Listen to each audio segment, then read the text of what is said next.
Hey, my fabulous friends, and welcome to this week's episode of Speaker Reel. I am your host, Cheryl Knowlton, and today we are going to have an amazing time kicking you in the booty as I get kicked in the booty by my very, very good friend, Melissa Cruz. Melissa, welcome to the show. Thank you so much. I appreciate you having me here today. Yeah. So when you're like, okay, we're getting kicked in the booty, what are we talking about? We are talking about the management of your most valuable asset, friends. We are talking about time management. So before we dive in and give them all the secrets to how to manage their most valuable asset, Melissa, tell us a little bit about you. Where do I start? No, I'm just kidding. Start So, at the beginning. right, all the way from the beginning. I was born in, no, just kidding. So, I began my career in my business in 2016 and have had different paths I've taken. And so I do work in the real estate space. I am moving more towards speaking and teaching, and that has been so much fun. And I'm also a mom. Yay. And how old are your kids? They are 10 and 11, both born in February. So February for us is like Christmas again. Yay. And so you're in the middle of it. You're in the thick of all the things from soccer to parent teacher conferences and science projects and all of that. So All of it. Yes. yay. This is so fun. So how did you first become interested in the topic of time management and what led you to specialize in it? So that's a very unique specialty and something that a lot of us as entrepreneurs are not necessarily awesome at. Right. Well, I struggled too when I first got into the real estate industry. And it wasn't until 2020 where I was kind of forced to figure out how to spend my time. My kids were even younger, obviously than now. And so they were in elementary school. And that meant overnight I became full-time mom. I Mm. became teacher, the teacher for both of my kids. And that took my time with them from 9 a.m. to 5 p.m. every single day with minimal breaks in between. And so I was forced to figure out, well, if I'm going to have this much time that I'm so proud to be able to spend and give to my children, how am I going to survive in real estate? And so that was the first moment that I had a really big opportunity to figure it out. And that was the first time. And so I'll share a little bit more about how that kind of transpired. But the other second big moment in my life where it really took me from not only managing my business, but really looking at my life as a whole was back in 2021 when I lost my sister unexpectedly. Mm. Obviously, whenever one of us, experiences a big loss like that, we take time to reflect on where we are, where have we been, and where do we want to go, and what does that all mean for our lives, for the legacies that we want to leave our family. And so those were two big moments in my life where this really, really mattered to me. And ever since I made it a priority, my whole life has changed. Wow. And I think we all remember the pandemic, and that was an interesting time for me. I knock on wood, knock on my head, right? I was in a position that I was invited by a dear friend to pivot. He got me on the phone and early on in March of 2020, and he said, "This is going to last longer than 3 weeks." And I said, "Jack, it can't. The world can't handle. What are you talking about? You're out of your mind. This is not going to last longer than 3 weeks. What do you know?" Ha! What do you know? He knew a lot, and so he invited me to take the steps that I needed to be able to move my business from getting on an airplane, getting in the car and driving to a location in order to speak to a live audience, to moving it all entirely onto Zoom. And that I'm so grateful to say that was it was a perfect storm of the want and the need and my ability to do that. I was teaching 3 days a week, 9 to 5, and it was a crazy time. And so I was forced into a position of needing to be awesome with my time, Yes. efficient and effective with my time, and I was. And as that has dissipated and people no longer want to take the courses on Zoom and do what they were doing on Zoom, it has been a lot harder for me to find what matters most in my day as a business owner and focus on that. So teach us all the things we need to know. Be Well, effective. and at the same time, I started in 2016 in real estate. I had been told up until 2020 to not talk about my children, pretend like I didn't have them, pretend like you have another appointment. And so I felt like at that time, I was three different people. I was Melissa, the person, I was real estate agent, and I was mom. And I was dying. And so I think when I look back at 2020, I am also grateful for that Mhm. experience because I woke up one day and I said, no more. I can't. If I'm going to survive and build a business that I'm really proud of, I have got to be me all the way through. And if people love it, great. If they don't, they're just not my people. And I have got to let it go. Mm, that's a whole nother conversation. Yes. And hopefully we'll be able to circle back to that. So I know that you have some really cool strategies for effectively teaching entrepreneurs to time block. Tell us about that. So when I am teaching entrepreneurs about how to time block, I love for them to vision cast. So we typically will start with 10 years out, Mm, then 5 years, then 3 years, and then what do you want to accomplish in this next year? It's one of my gifts is being able to see the future and helping people take the big thing and working it backwards so that they know every single thing they do today, tomorrow, the next day, the next week, the next month is in alignment to where they see their lives 10 years from now, minimum. wow. Okay. So, and I'm writing this down as fast as I possibly can. I hope I'll be able to read these hieroglyphics a little bit later.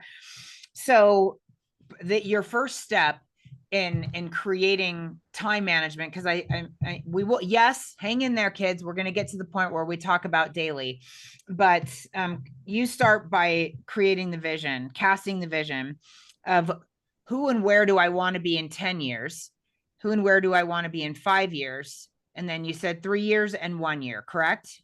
Yes. So 10, 5, 3, and 1. That's a great question. And I think some of our listeners are wildly overwhelmed. Yes. They're what they're doing has what used to work no longer works, and Mhm. so they're doing more. I call that running hamster wheel marathons, running harder and faster and just not getting anywhere.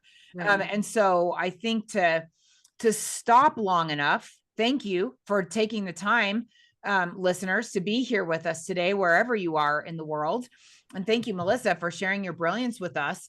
But to slow down long enough to create from your vision will Mhm. change everything instead of just yeah, we have to stop running hamster wheel marathons. We're not getting anywhere by doing that. So where do I Right. want to be?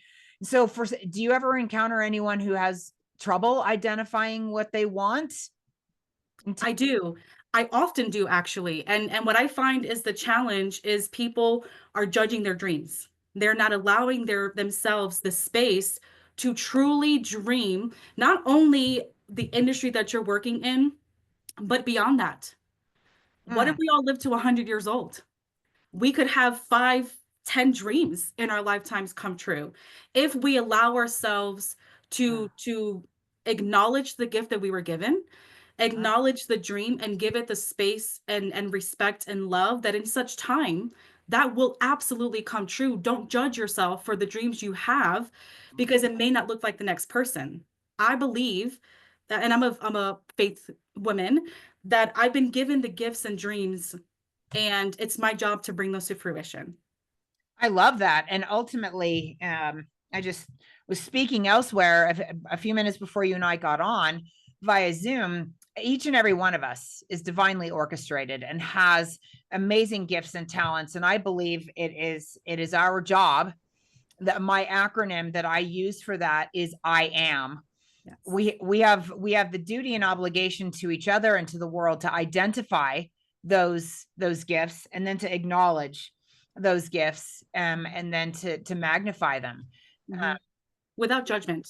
without judgment. And I feel like we're so hard on ourselves, and I totally agree with you that I know that at least one person listening, when we talked about creating from vision and where do you want to be in 10 years, Don't start with your vision, start with your age, because that's something that is already set. You're Yeah. already the age that you are. And I feel like looking at that for myself as I write that down, I have a milestone birthday in 3 years. And somebody asked me about that the other day. Well, what are you going to do?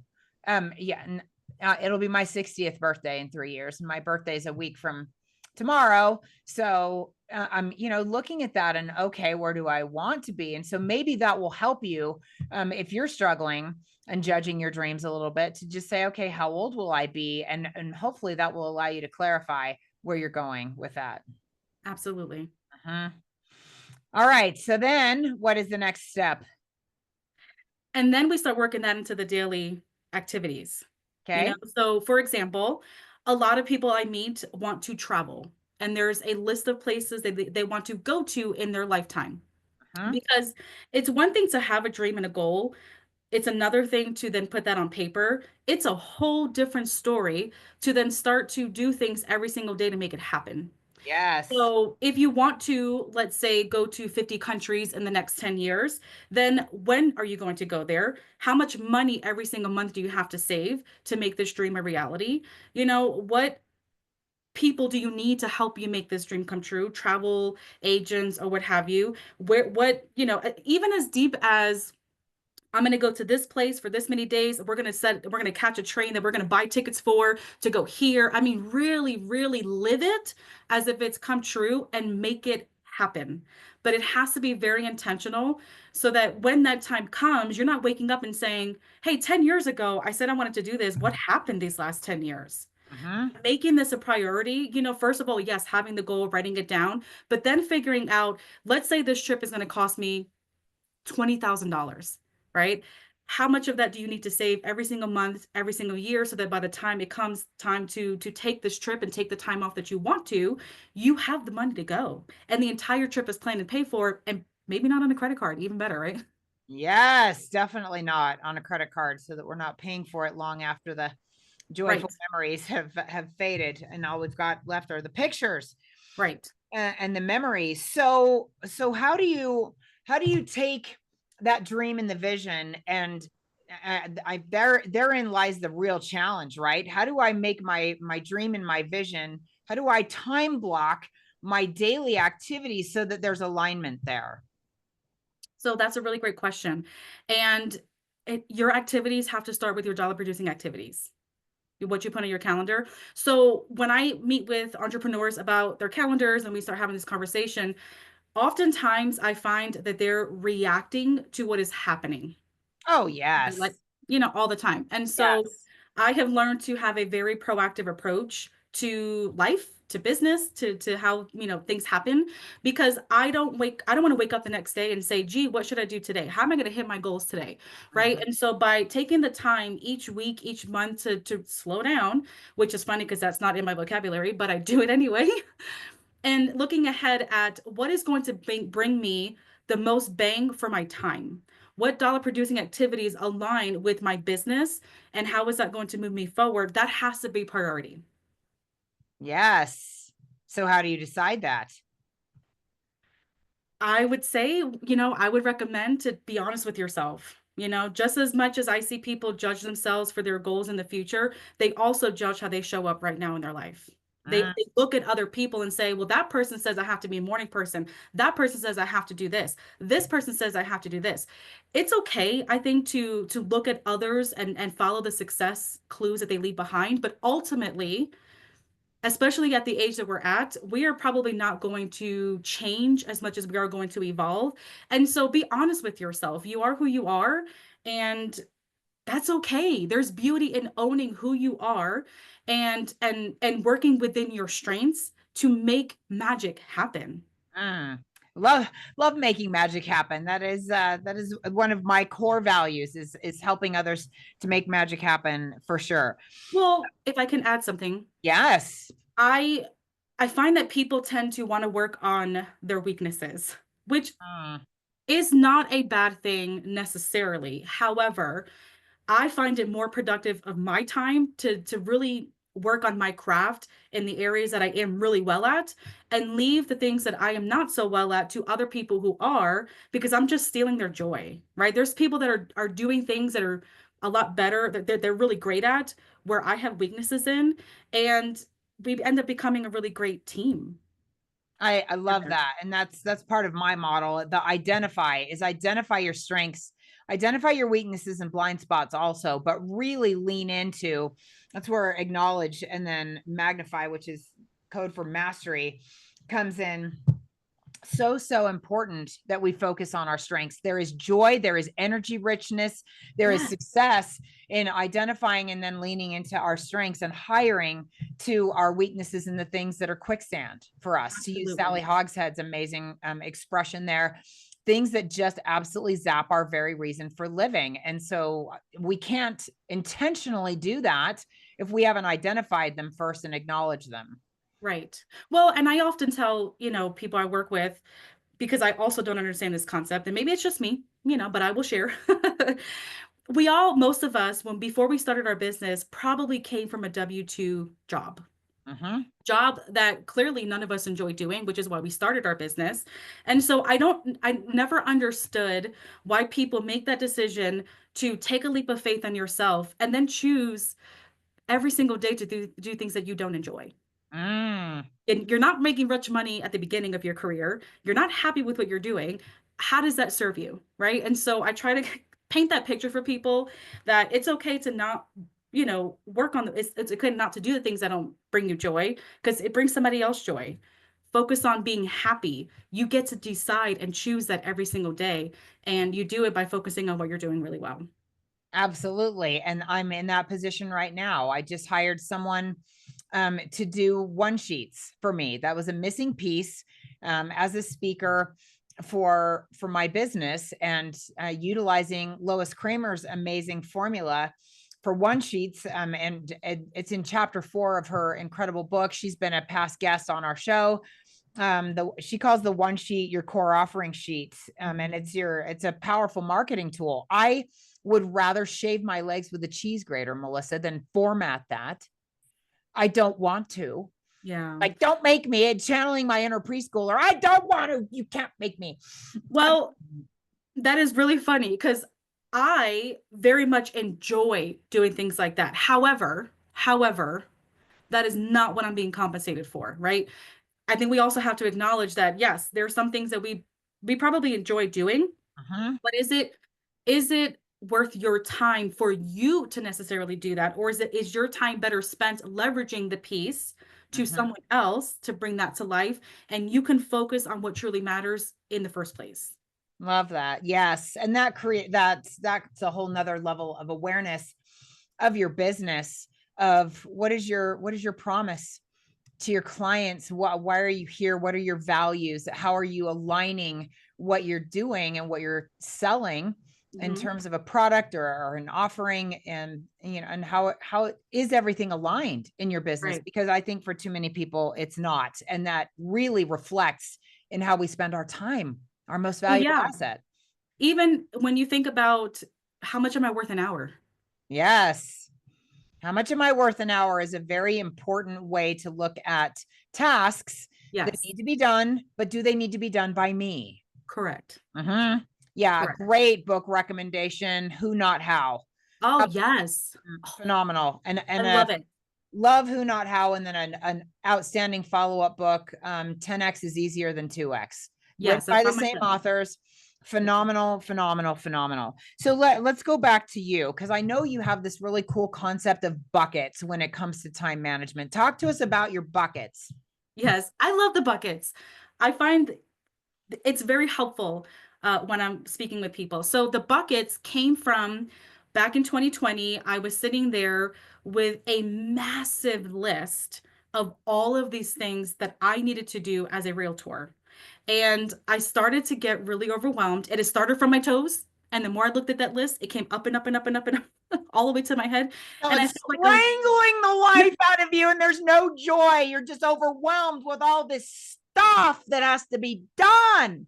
yes, overwhelmed to the T. Mm. And so I said, okay, Melissa, it's not serving me to be overwhelmed, you know? So Uh-huh. what am I going to do? How am I going to fix the situation and organize my life so I can get things accomplished? Uh-huh. And I came down to categorizing what I needed to do because I obviously use a calendar. I'm a paper person, you know, and so I use a paper calendar. I came up with my categories, aka buckets, and then I also color code them so that at the end of each week and at the end of each month, I can reflect and look at how much time did I spend in each category for the entire time. And I can look at that easily by looking at the colors that are on my calendar. I love that. So give us an example. What are your buckets? And yeah, then we can talk about the colors. Yeah, so we have lead generation, customer retention, administrative work, that's the business side. And then we have professional and personal development, me time, and family time. And that's the personal side. Okay, so say those again so that I can write them down because this is very valuable, Yes, ma'am. Lead generation, which all of us need, regardless of the business that we are in. Okay. correct. Customer retention, Okay. administrative work, Okay. and then on the personal side, we have professional and personal development, Okay. me time, Me time. and family time. Beautiful. All right. So take for instance, right now, us doing my podcast together, recording my podcast. Or would you call that administrative work or customer retention? I kind of consider this me time. Really? I Me. do. Wow. I Well, do. I love it. Yes, and I love my guests. And I had someone to this morning listen to another episode and said, "Oh my gosh, I love this guest. I love this episode. I feel like I have a similar story, and I'd love to be a guest on your show." And that hasn't happened for a really long time. Or a perfect stranger here's the show and then reaches out to me. It kind Right. of is me time. It's Yeah, kind of personal development time, it but is. for a speaker, your actual execution of delivery, like your delivery of your product, where would you put that? In what bucket? I would lead generation. Lead generation. Mhm. Okay. So Okay. I have lead generation. It's green, right? Because green is money. Yeah, money So time. anything that pertains money, gaining money, you know, growing income in this business, I put under that category. Okay. So yeah, and I I see it a little bit differently. And so the cool thing is, friends, you get to do this however it works for you. I consider lead generation to be the outreach that's going to get me on stage. It's the prep work, which as a speaker is the real work, which most people have no clue how hard it is to do that work of lead generation so that I can deliver. Right. Yeah. Yeah, that Beautiful. is the beauty, is you get to decide what does this look like for you, what does this mean to you, and then you create the things under each of your buckets. I love that. So I'm a little bit of a cheater. Just gonna put that right out there to everybody. And last Saturday, I I was really at a crossroads in my life and in my business. And so I went to my most trusted friend, Chat GPT, and I threw up all over my chat. I gave it the entire history of my professional life, starting in, I didn't even go backwards into all the things I had done prior to that, but I started in 1999 when I started on the mortgage side of the real estate industry, got my first real estate license, and my career really took off. I didn't talk about selling Mary Kay or Tupperware or Discovery Toys, although Tupperware was hugely successful. I was an executive manager, got a free car out of that. That was fun. Really wanted the pink Cadillac, though, if we're honest. Did not make that happen. Anywho, I threw up all over Chat GPT, and then I started asking it the real questions. Okay, now what? Where do I go from here? And Chat GPT helped me to, not only is it very lovely, and very kind. Wow, Cheryl, you have been through so much and you've accomplished so much. You're amazing. I'm like, oh gosh, thank you. You're so incredible. Thank you so much. You know, whatever. Bleh. And then once we started making decisions, I said, okay, I want a 10-year business plan, a 5-year business plan, a 3-year business plan, a 1-year business plan. And once I got that, then I said, break this down into annual, quarterly, monthly, weekly KPIs. And it did, and it created a fabulous little check sheet. I love paper too. It's also my kryptonite, if we're honest. But I love paper. I love printing the checklist, and I love getting out a pen and checking the box every day when I make my 5 outreach calls, and when I send personal notes, and when I do 30 minutes of listening to a book. I love checking the box when I did the thing that I promised myself I would do in order to move the needle. So if you're struggling with any aspect of, I don't even know where to begin, ChatGPT, you do need the paid version in order to get the best results. It's $20 a month, best $20 you'll ever spend. I get nothing out of telling you this other than my love for you and my desire to make you happy. ChatGPT.com. So I know you've used it as well. So talk a little bit about the creation of the vision down to the micro, the macro to the micro of the daily tasks. And go for it. Using ChatGPT? No, just how you do it. How you do it in real okay. life. ChatGPT models after Melissa. Yes. So what we need to work on, right? So once we do the vision casting and we get all the way down to the year, then we take that year and break it down to quarterly, to monthly, to weekly, and daily. And so ideally what we're looking at is, if I want to make such income, first of all, I need to reflect on my business in the past. What have I done in the past? What has worked well? What am I doing that's not well? Where are my opportunities, the gaps in my business, so that you can then figure out going forward, what exactly do I need to do, including your conversion rates, right? Because it's one thing to have your daily outreaches and have these phenomenal conversations, but if you're not booking appointments and leading that person and that conversation to something, which is what your product is or the service that you provide, then you're just having great conversations, high five to you, but that's not going to get you anywhere, right? So Yeah. I'm sorry, not sorry. And so it's looking at, how many conversations a day do I need to be having? How many days a week am I going to do that? How many appointments do I need to go on? And what is my conversion rate going forward from there? If you have an under 75% conversion rate, really under 50%, then you have a scripting opportunity, right? So maybe there's something you're not asking, maybe there's something you're not listening to that the person is saying to you. And so there's opportunity in practicing the conversations you're having, or the ones you intend on having, so that you can have a higher conversion rate, right? Earlier on in someone's career, you're probably having more conversations because you haven't quite figured out the conversion part of your business yet. As time goes on and you practice and you convert and you really start to master your craft, you're not going to have as many, right?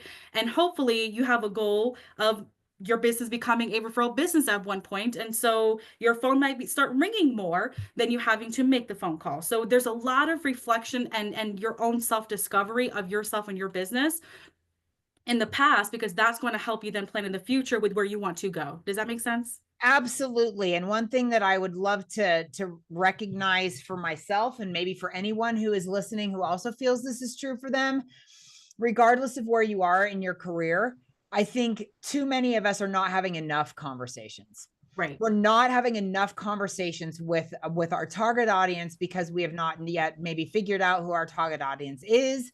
The problem that we're here to solve, again, ChatGPT can be very, very helpful in helping you figure that out. But you will not, if you're not getting the results you want, it's because you're not providing enough value to the world. And if you're not providing enough value to the world, sometimes it's about having more conversations so that you can connect with the right people and figure out, okay, I am here to serve this person. This is a great energetic match. Let's make magic happen. Right. And for some people, it's a little bit of a lack of confidence and simply asking for the business. Yes. For whatever reason, there seems to be a disconnect for people that do have great conversations. They ask really beautiful questions, but they don't take it to that next level, right? Yeah. For whatever reason. So we work on things like that so that you can build confidence to ask for the business. The other part of it is, we have to be really careful on the admin part of our job. So if you're not in a place in your career where you can leverage that off and hire an admin for yourself, then my friend, you are the admin. And so what I find often is people get lost in the admin part of their job because they feel really busy and they're like, I put in so many hours today, but you did nothing really. And Yep. so one book I read years ago, The 12-Week Year, really helped me understand how much of my time per week should I be working on the business, on my systems, on the follow-up conversations I'm having. Because without that, again, we're on that hamster wheel, right? Where we're doing these things and we feel really great that day, but we're not making any forward motion progress in our Yep. businesses. And I've very much been guilty of that in the past. Mhm. And control freaks of the world unite. I The know. belief that I cannot delegate this, I cannot let it go. No one's going to do it as well as I can. Therefore, I have to do it all. Right. And then I get an analysis paralysis and feel super overwhelmed. And then the next thing you know, I'm hanging out with both Ben and Jerry, and we're Netflixing and we're having a lovely time, but I'm not doing anything that I said I would do. I'm not keeping the promises to myself, to my vision, and I'm not serving people either. So that's an out. Yes. Well, and sometimes people don't know how to explain the vision, right? That's a huge opportunity for someone. If you have realized now that that's something that you have a challenge with, great. Mhm. One, you have self-awareness, and two, what you're going to do about it. Yep. What you gonna do about it? What are you What going to you do about gonna do? it? Yep. Yes. I I love. learned that lesson actually years ago before I got into real estate. It was a very big like, oh, wow, I had no idea. Yeah, talk about before I got into real estate and epiphanies. When I was selling, I've never talked about selling Tupperware ever. We've had like 160 episodes, and I've never talked about this, Melissa. That's so funny that we're talking about this now. The regional manager, when I was an executive manager for Tupperware, talked about something called peak to peak, and he talked about, and it's a play on words, which I absolutely adore. I love plays on words because that's a homonym, PEAK and PEEK. And he said that when you're hiking, when you're climbing a mountain, and if you've never done that, just picture what it would possibly look like. When you're climbing a mountain, you can't see the peak that's back there until you climb to the top of this one. Then when you get up here, you've got the vantage point to see, oh, wow, there's 20 more peaks over there. Then when you climb up there, and that's the journey of an entrepreneur. That is our journey, right? We don't know what we don't know yet. But we're going to climb this one so that we can see the vista, and we're going to hire a Sherpa to make the climb easier and hijack the learning curve, because there's just too many ways to die. Yes, absolutely. I love that. I love it. And when I meet someone who is in complete, utter chaos, their business is a mess, their life is a mess, I try to get them to focus on their next step. Mm-hmm. We don't know what we don't know. We don't, we may know where we're going, but sometimes we might not understand the steps in which we're going to take to get there. But trust in yourself and the ability that I can see one step, I can see my foot, and I can see the one step that I'm taking. And for now, that is 100% enough, as long as you keep taking those steps moving forward. Yep. Reaching out and asking for help, getting proactive with how you're spending your time, making sure that the time you're putting into your life matters. Yes. And then when you go to bed and you feel really great about all the things you checked off your list, you know that you moved the needle in your Yes. business that day. I Yes. remember when you took me through the buckets activity the first time, and I was trying really hard to fit something into my life, and I couldn't figure out why I couldn't fit it in. And I realized, because you have a really great graphic for this, you have a Yes. worksheet that you take people through, which is really cool. And I saw it in a visual format. Oh, that's the Yeah. reason that I haven't been able to make time for this, because there aren't enough hours in the day for me to take this on. 168 hours a week. That's all we get. Mhm. And I need 8 of them sleeping. So there's 64. Yeah. That right there. I get Yeah. 8 hours of sleep every night. I do. And yeah, I know there's only 7 days a week. And so that was a little tongue in cheek joke, but yeah, I don't need 64 hours of sleep a week, except kind of because naps add up. I am much more productive in the afternoon if I get a nap. And so I remember after you took me through that bucket exercise the first time, how recognizing, oh, that's why I don't have time for that and getting that off. But I also remember I was so fired up after you taught me and took me through your process that I actually spent the time to go into my iCal on my laptop, on my MacBook Air, and figure out how to color code my buckets. And that's not something that I'm super good at. Most of our listeners know I'm a PhD when it comes to technology, which stands for press here dummy, or press hard dummy, or press harder dummy. But I took the time. I went onto YouTube to figure out how to do that. And I did it. And I remember I called you. I was so excited. I'm like, I figured this out. I'm so excited. And now I can see it. And now I can see my time. And that's the trick, right? Is knowing what to do with our time is half the battle. And then having the discipline to do what we said we were going to do is the other half of the battle, right? It is. It is. And I think the one thing that people often associate when we talk about time blocking is that it is a rigid thing to do, which I can see, for someone who has never done it before, I can see where that might apply. But I have now learned to see my calendar as an ebb and flow. Every week may look different. Every day might look a little different from, or whatever, but I don't like to necessarily have my days so time blocked where I don't give space to, stop one thing, mentally prepare for the next thing, give myself 10 or 15 minutes to scroll on Facebook if that's how I feel like, relaxing my mind for a few minutes. And then the other thing is planning for when life happens, right? First of all, when life happens, if you look at a 52-week year, life might happen a few of those weeks. It doesn't make you a terrible person because your week ended up being washed.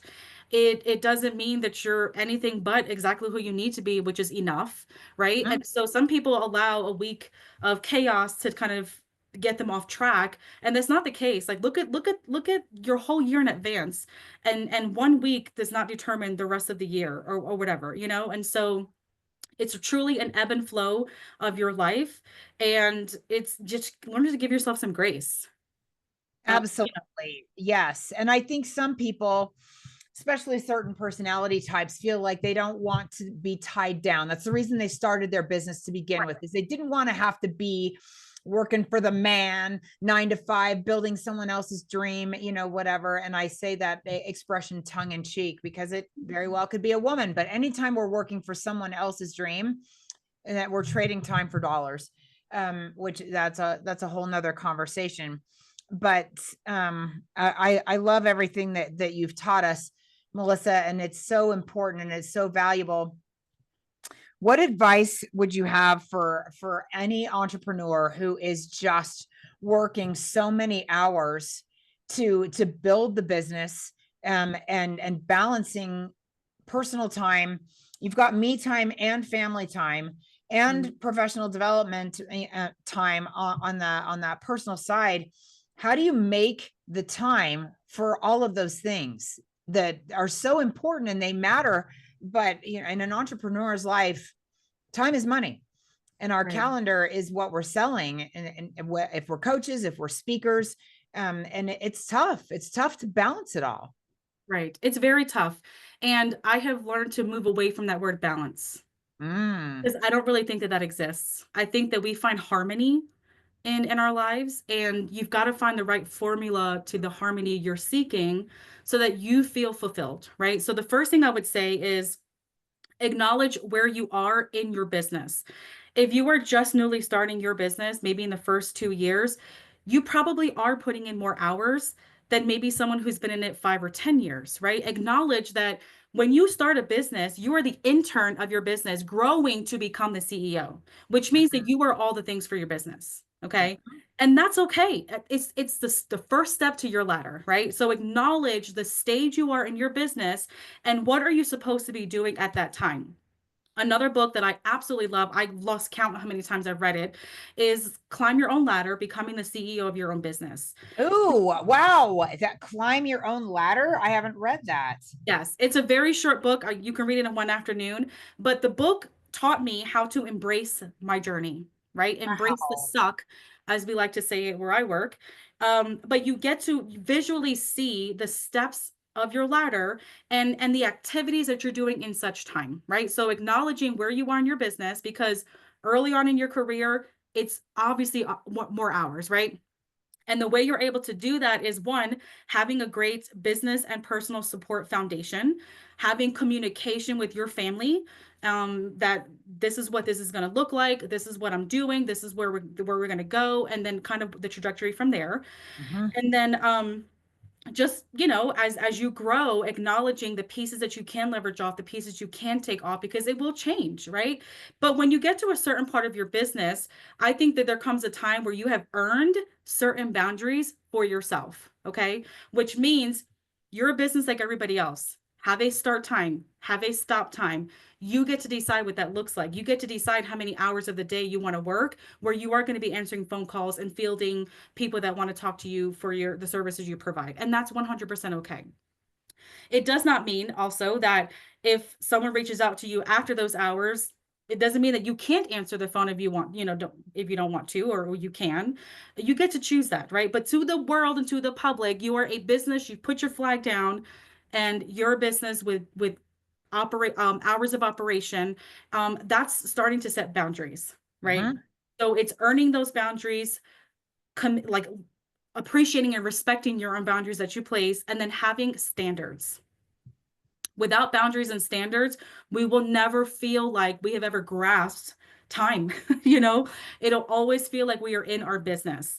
And the personal side for me came in, I want to say between 2020 and 2021. I almost quit. And I don't think that's something you and I have ever talked about. I Mm. had a coach back then, I hired, and I called her one day and I said, well, I really love you and I appreciate the time you put in, but I'm done. And so, before I made any rash decisions, we talked about it. And I remember it being on a Monday. And she asked me, what have you done for Melissa? And to which I started crying because I thought she was being mean. And I told her, I said, I hope you're joking. I don't have time for me, or for, like, what are you talking about? Right. And she said, you won't make it if you don't take care of yourself. And I had always been under the impression, I'm a mom. And so I was always under the impression that everybody else came first and then me. Oh, And oh, yeah. so in our conversation, I learned that I am number one in my life. The relationship that I have with myself is the most important relationship I will ever have in my life. What am I doing to nurture that? Ah, yes. So, for any of you who are thinking, I don't have time for me, you've got to put your own oxygen mask on first. When you get on an Mm, airplane, when there's turbulence, there's always turbulence in an entrepreneur's journey. Always, always, always. Another mm. great book from Darren Hardy, the Entrepreneur's Roller Coaster. Amazing, amazing book. Yeah, I mean, we entrepreneurs, I find, have such beautiful servant-driven hearts, right? We just can't help ourselves with helping everybody else. And so it is difficult for some of us to do that. But without you, there is no one else you can help. Without you, there is no business. Without you, there is no legacy that you want to leave for your family. Yes, And so agreed. that has got to be priority. Absolutely. And it's got to be priority one. Put your own oxygen mask on first. Energy precedes outcomes. I learned that from my coach. And when you take care of you and you are worth it, then that spreads to every aspect of your life and Right. not the other way around. Right. So in saying that, I had some decisions to make at that time in my life. Mhm. I decided I'm a morning person. And so for me to get up early was not a big deal. And so I decided to get up earlier in the morning. Mhm. And instead of using the word work out, I focused on, I just need to move my body today. Yep. 15 minutes, 30 minutes, what have you. How can I move my body today and thank my body, you know? Mhm. And then eating. right? What was I eating? What was I nourishing myself with? And carving out that time to do that. Also at that time, I love physically getting books to read. But when I was looking at the time that I had, it was better to start listening to them, right? As I was driving, as I was taking a shower, as I was cooking, I was able to listen and read a lot more books than I had time to actually sit down and do.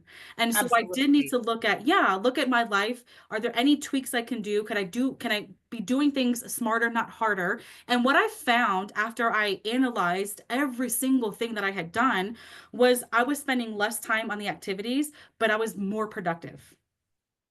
And that to Yes. me was, oh my gosh, Yep. insert me being able to start other projects, and other dreams that I had that still stayed aligned with where I was going, but it allowed me to accomplish more in my day without having to sacrifice to more of my family time or me time. Yes. Love that. And I also love Audible. That is how I consume most of my books at this point in time. I do have a number of hard copy books that unfortunately are not on Audible. And then I leave them everywhere. And I'm in the middle of all these books, and that adds to my overwhelm and my feeling of chaos instead of just cross the finish line. Don't run 3 races at a time. Cross the finish line with this book and finish it. Cross the finish line with this book and finish it before I go to the bookstore or go onto Audible and buy all the things and start all the things. Yep. Well, and it's essential that it shows up on your calendar, right? Me just saying that I was going to spend me time and do all these things, that sounded fantastic. But if Mhm. it didn't show up on my calendar specifically with what I was doing, it did not get done. As much Yep. as I had the best intentions, I didn't just put on my calendar, move your body, Melissa. I wrote down, walk for 30 minutes. I love that. I love that so much for so many reasons. I have something similar, move my body with joyful intention. Because when we were kids, we played. I grew up in California. We ran outside, we rode our bikes, we swam hours and hours and hours a day, and played hide and seek and tag, and it was fun. It was play, and it wasn't exercise. We slap a label on it Right. in high school, early adulthood, and now all of a sudden it starts with the word work, and too many people work out. Ew, thank you. No, I don't want to do that. Right. But yeah, I mean, if we were to dance for 30 minutes, that's fun. That Yes, is fun. please.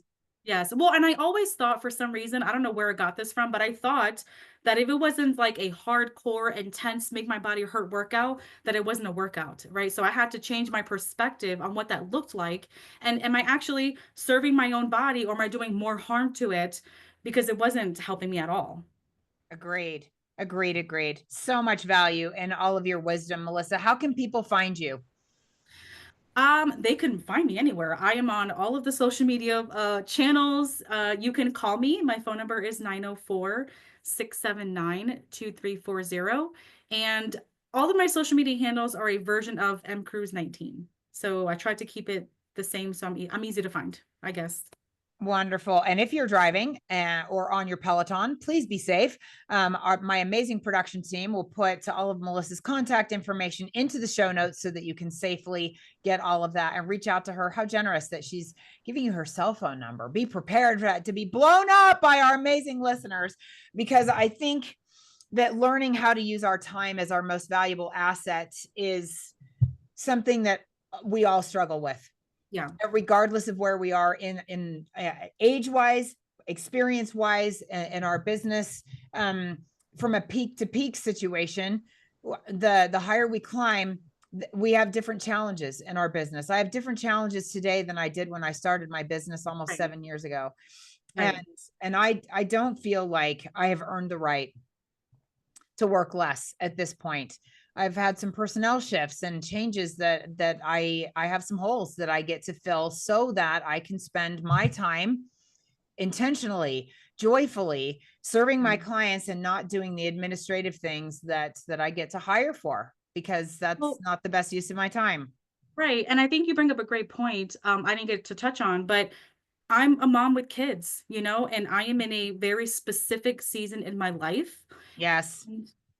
That's okay. I am grateful for this season. I'm grateful for the time that I get to spend. And Mhm. as time goes on, I probably will start to do more work and get out there more and be on stages, because at that time my kids will need me less, which so I feel like, women specifically, struggle with that, is this the guilt of family or work, and I still feel that myself some days, but I just try to remind myself that I am blessed and I am so grateful that I get to call this life and that I get to be there for my kids. And in such time, the rest will come. And that's okay too. Absolutely. And recognizing the season of life that we are in is essential. And Mhm. and my coach taught me that if I am dressed for when if I'm 2 seasons off, if I'm dressed for winter in the summer, or if I'm dressed for summer in the winter, death can occur. Yes. Understanding, owning, recognizing the season of life that we're in is absolutely essential. And Right. then I would just add to all of this, if you're feeling overwhelmed by all of this, reach out to Melissa. Oh, She's please do. phenomenal at what she does. And reaching out for support is an act of strength, not an act of weakness. Yes, absolutely. Please do. And if I can leave you with this, I stumbled upon this quote, which pierced my heart. And I want to leave that with you all today. Yes, let's hear it. Is time is the only currency that we spend without ever knowing the balance. So Wow. choose wisely, spend it wisely, and make every single minute count. I love it. Melissa, thank you so much for taking your valuable time to be here with our listeners today. You are such a treasured friend, and I love you and appreciate you. Right back at you. All right, my friends, you know someone who desperately needs to hear this episode. Please share it. Please review us so that others can find us. We love our listeners all over the world. It is my goal. Currently, we are in the top 10% of all podcasts on the planet. It is my goal that with your help, we are going to get into the top 5. And Yes. so please share Melissa's brilliance with anyone and everyone you know who needs this. And until we're able to be together again, keep being the magic you wish to see in the world.